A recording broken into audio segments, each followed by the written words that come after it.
April 14, 1945. The North Sea is a sheet of cold steel.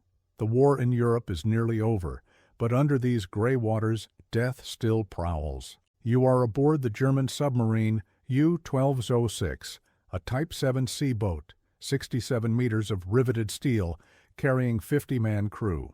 The mission: patrol the coast of Scotland, sink whatever still dares to sail under Allied flag. But today, no torpedoes will be fired.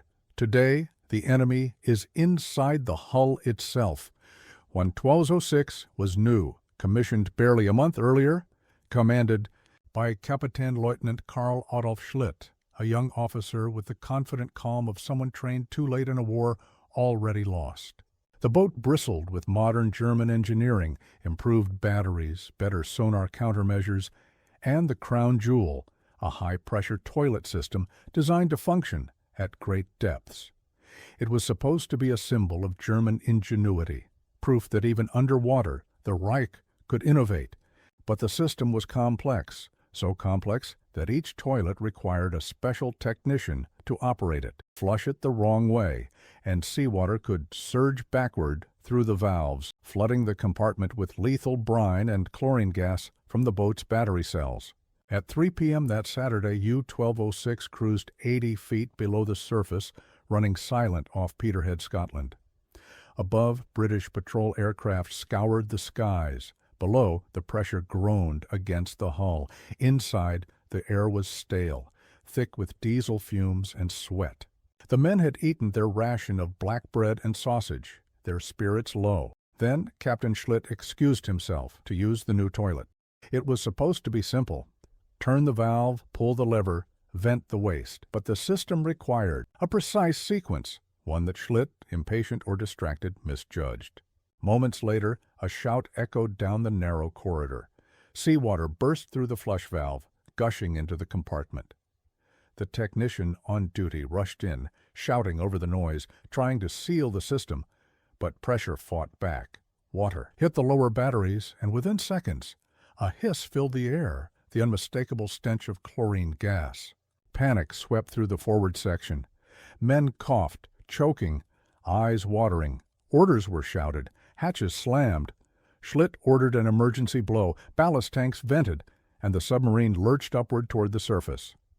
The hull creaked under sudden pressure change. For a brief moment, the sea seemed to let go of its grip, but surfacing meant exposure. In these waters, the Royal Air Force prowled constantly. A periscope glint was enough to summon death from above. The submarine broke the surface near Peterhead, gas venting from its conning tower. The crew scrambled to fresh air, coughing and gasping. Somewhere behind the waves, the sky hummed with approaching aircraft. Schlitt looked around. The North Sea was calm, deceptively peaceful. But radio silence had been broken. Allied radar had seen them. Within minutes, bombs began to fall. The submarine took a direct hit near the stern. Water poured in faster than the pumps could fight. "Abandon ship!" came the command, echoing down the steel corridors.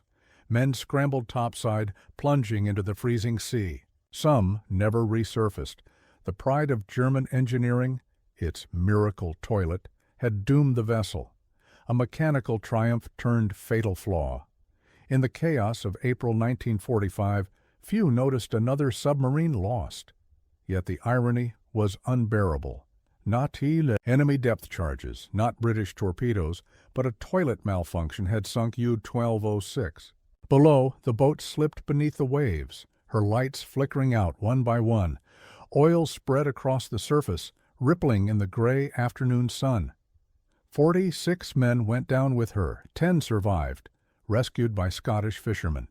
Why Germany's deadliest machines were being felled by their own complexity, you need to see what life the sea had become in those final, desperate months of the war. Because by 1945, the ocean itself had turned against the U-boats. By the spring of 1945, the Battle of the Atlantic had become a slaughterhouse for submariners. The Kriegsmarine's proud wolf packs, once the terror of Allied shipping, were now prey. 5 years earlier, German U-boats had owned the sea. Now they were dying in it: radar, sonar, depth charges, escort carriers. long-range patrol aircraft with magnetic anomaly detectors. The British had turned the ocean into a kill zone. Yet below those hostile waters, the submarine war had its own rhythm, a brutal duel between unseen hunters. The British and Germans shared the same existence, darkness, fear, and the hum of engines inside a steel tomb. The only difference was who spotted whom first. The British had their own silent killers, submarines of the Royal Navy's T-class, long, lean, and lethal. These boats were designed to lurk along coastlines and shipping lanes, armed with 10 torpedo tubes and crews hardened by years of hunting U-boats. Their patrols were grueling, their victories rare. Success was measured not in sunk tonnage, but in survival. Imagine it, the cramped quarters, the air thick with oil and sweat, the men unshaven and silent, every sound magnified by steel. You sleep beside a torpedo, eat beside diesel tanks, and count the seconds between sonar pings. Days blur. The sea presses against your world like a living thing. For every sub on patrol, another dozen never came back. The average life expectancy of a U-boat crewman by 1944 was just 6 missions. Still, both sides kept sending them out. The Germans, desperate to choke British supply lines. The British, desperate to hunt the hunters. It was an invisible war. One fought not with sweeping naval battles, but through whispers of propellers, flickers of periscopes, and the terror of depth charges thundering overhead. But by April 1945, the Kriegsmarine was collapsing. Germany had lost most of its ports, fuel was scarce, and its U-boat force was running on desperation. Yet the German engineers refused to surrender. They produced more advanced submarines, the Type 21 and Type 7C, like U-1206, faster, quieter, capable of remaining submerged longer than anything the Allies had. On paper, they could have turned the tide again. But technology was useless when time had already run out. U-1206 was among these late-war miracles, equipped with compressed air torpedo systems, advanced diesel-electric engines, and yes, the infamous deep-sea toilet.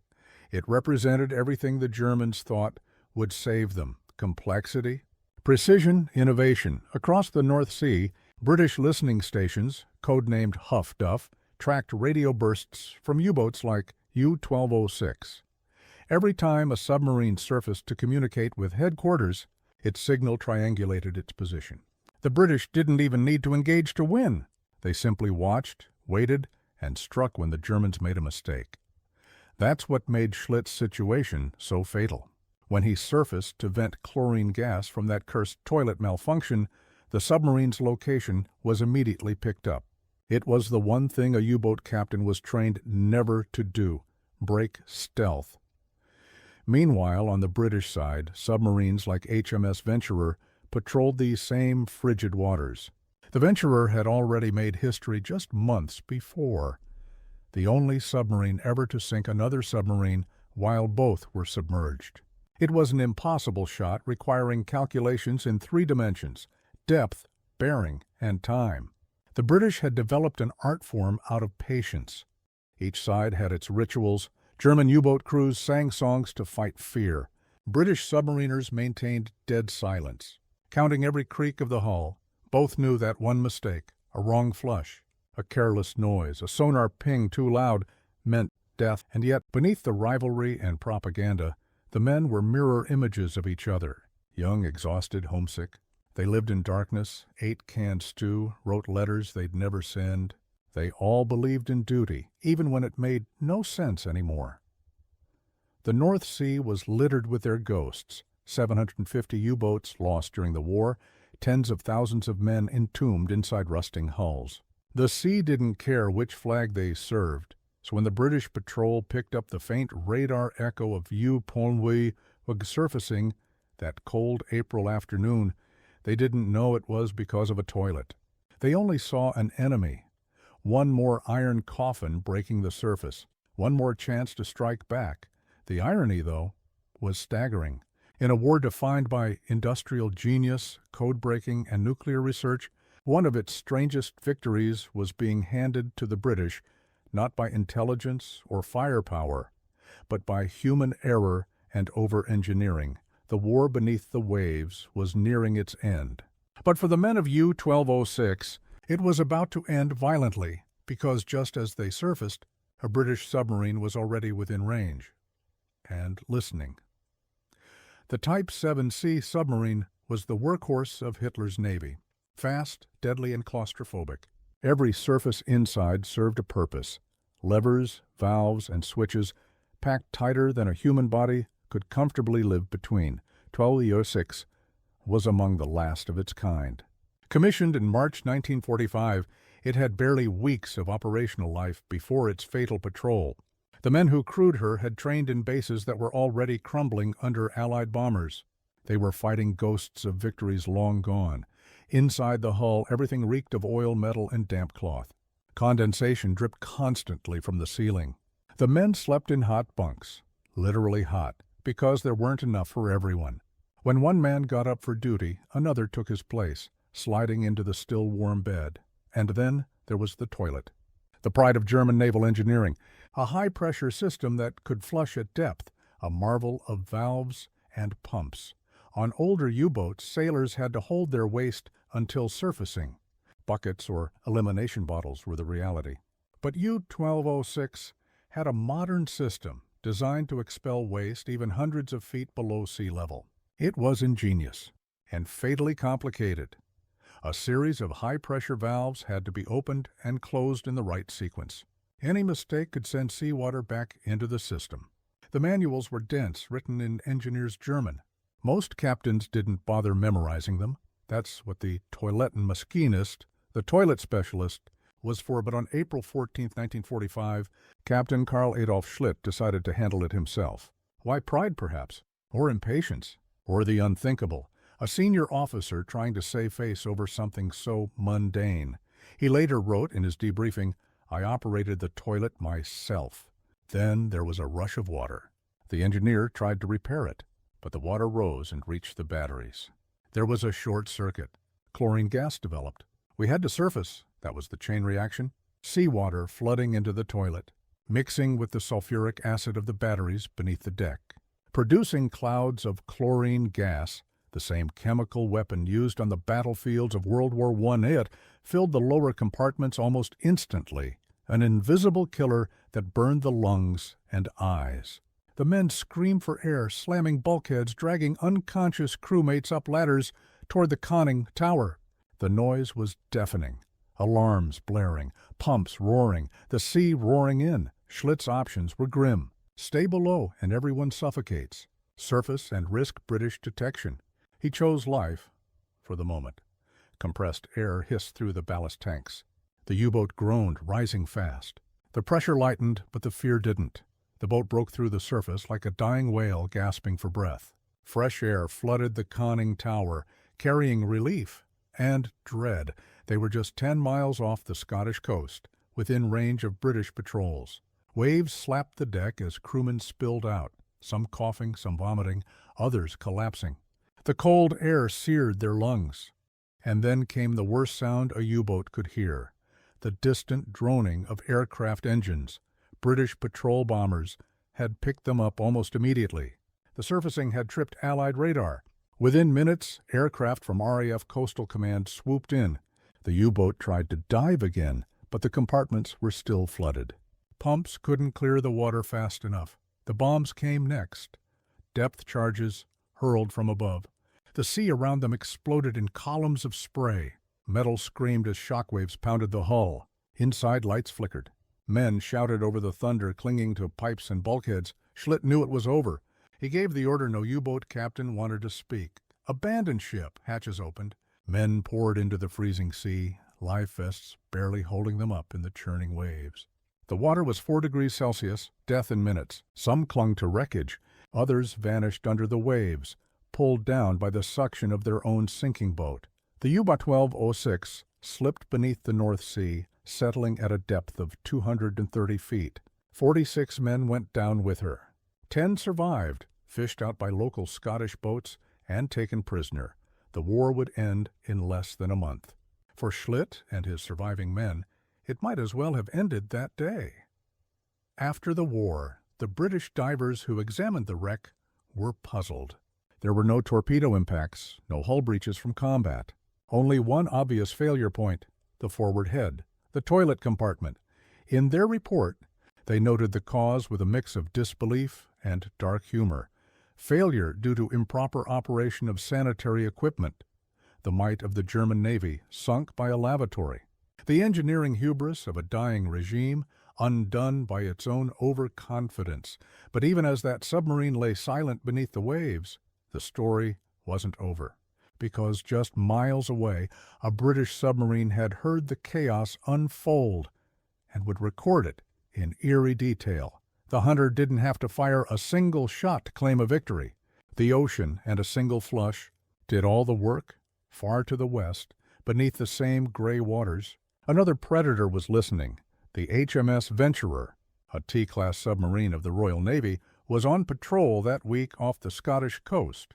Her commander, Lieutenant James "Jimmy" Launders, was already a legend in the Silent War, the only man in history to have sunk a submarine while both were submerged.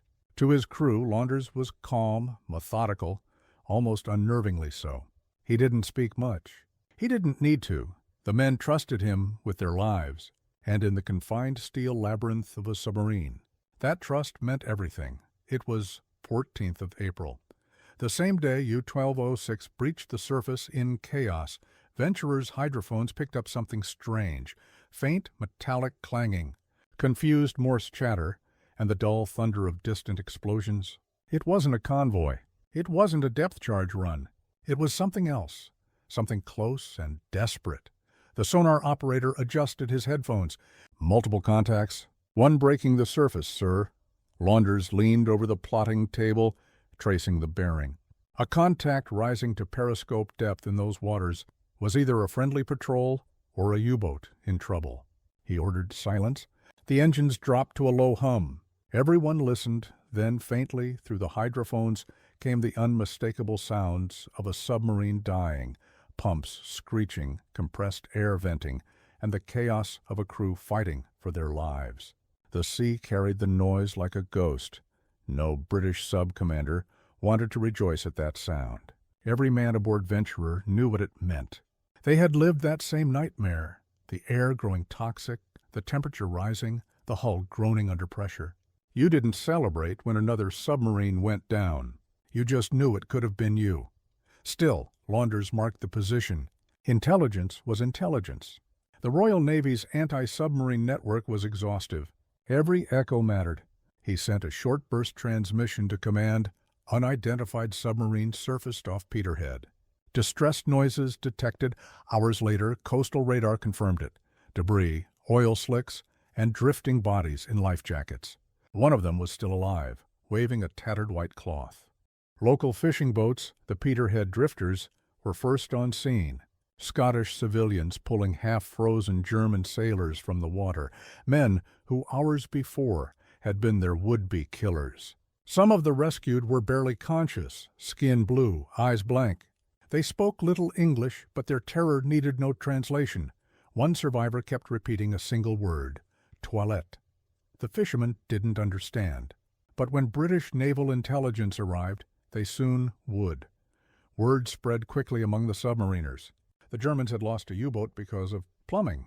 It was absurd, this, and yet it made perfect sense. The deeper you went into the engineering war, the more fragile perfection became. Inside HMS Venturer, the story reached the mess deck within a day. Some of the younger sailors laughed, others shook their heads. One senior petty officer muttered, "Serves 'em right for overthinking a simple job." Launders didn't laugh. He only said, "That could have been us. Different cause, same end," and he was right. Because just weeks earlier, Venturer herself had nearly met the same fate when a CO2 scrubber malfunctioned, filling the compartment with choking fumes. The line between control and catastrophe under the sea was razor thin. A bad gasket, a missed valve, a flush out of sequence, it didn't matter how brave or skilled you were. Down there, mistakes were fatal. By 1945, both sides were prisoners of their own technology. The Germans, obsessed with innovation, built systems so advanced that even their own men couldn't fully master them. The British, pragmatic and weary, simplified everything. Their designs were less elegant, but more forgiving. That difference decided survival. Launder's patrol logs for April 14th mention the unidentified submarine distress briefly, without flourish. But his sonar men remembered the sounds vividly. A deep, drawn-out groan that echoed through the hull for minutes after the U-boat slipped beneath the surface. To them, it sounded almost like a whale dying. The British Navy recorded the event as a minor success. No shots fired, no torpedoes launched, just another enemy vessel removed from the equation. But among the men who lived and fought below the waves, there was no triumph in it. Only recognition that the sea, not man, was always the final victor. In London, a week later, the Admiralty issued an intelligence bulletin summarizing the incident. U-boat sunk off Scottish coast following technical malfunction. Presumed flooding. Cause under investigation. Behind those bureaucratic words lay the horror of 50 lives lost to a burst valve and bad timing, yet even in that tragedy, there was a strange, bitter mercy. The survivors of U-1206, those plucked from the freezing surf, were the lucky ones. They would live to see the war's end in just 3 weeks. Most of their comrades across the U-boat fleet never resurfaced again. By late April, Berlin was under siege. Hitler was dead within 2 weeks. The North Sea fell silent. No more sonar pings, no more periscopes slicing the water. The underwater war was over, but in the archives of the Royal Navy, one line remained unforgettable. A U-boat destroyed not by gunfire nor depth charge, but by its own toilet and the British sub that heard it. She logged the noise, marked the grid, and moved on, a ghost among ghosts. When divers from the Royal Navy finally descended to the wreck of U-1206 decades later, the sea had claimed her completely. The hull lay tilted on the seabed 230 feet down, encrusted with barnacles, the steel eaten by time and salt. The once proud eagle of the Kriegsmarine was barely visible on her bow. Inside, silence. Only the faint rhythm of current moving through open hatches. To look upon her was to see the war itself. Brilliant design. Crushed under the weight of its own perfection, every U-boat crewman had called his vessel an eiserne Sarg, an iron coffin. They all knew it. The life expectancy of a German submariner during the war was 1 in 4. That meant 3 out of every 4 never came home. Yet they volunteered anyway, for honor, for country, for belief, or simply because the draft left no choice. The men of U-1206 were no different. Young, mostly in their 20s, they believed they were part of a last stand, the final barrier between the crumbling Reich and total defeat. But they were fighting physics, not armies. Pressure, depth, oxygen. These were the real enemies down there. Even in its final months, Germany's submarine command demanded efficiency, precision, and loyalty. Mistakes were not forgiven. But by April 1945, the entire system was cracking. The once dreaded wolf packs were scattered. The Allied blockade choked supply lines. Most U-boats were sent out with barely enough diesel to return. Others, like U-1206, were rushed through training and sent into combat with crews who had never experienced a live patrol. Schlitt himself was competent, not reckless. He had survived surface attacks before, but nothing in his training could prepare him for the absurdity of dying because of a malfunctioning lavatory. The survivors, once captured by the British, were taken to POW Camp No. 165 in Scotland. They were interrogated politely but firmly. The British officers couldn't hide their astonishment when they heard the story. "The toilet?" one asked again, thinking it was a mistranslation. The Germans nodded, shamefaced, and explained the mechanism as best they could. A toilet so advanced it required an engineer to flush it safely. The British wrote it down, word for word. There was no need to embellish. The truth was strange enough. It would take years before historians pieced together the full picture. A valve opened in the wrong sequence. A torrent of seawater flooding downward, a chemical chain reaction that turned clean air into poison. It was a perfect symbol of Nazi Germany's late-war obsession with complexity, of solving every problem with more engineering, more valves, more switches. And so, the mighty U-boat fleet, once Germany's deadliest weapon, ended with a ship that literally sank itself. But behind the irony was tragedy. 46 men went down in that boat. The sea froze their lungs in minutes, but not before they saw their world vanish beneath them. Their ship, their brothers, their flag. Even the captain was haunted by it for years.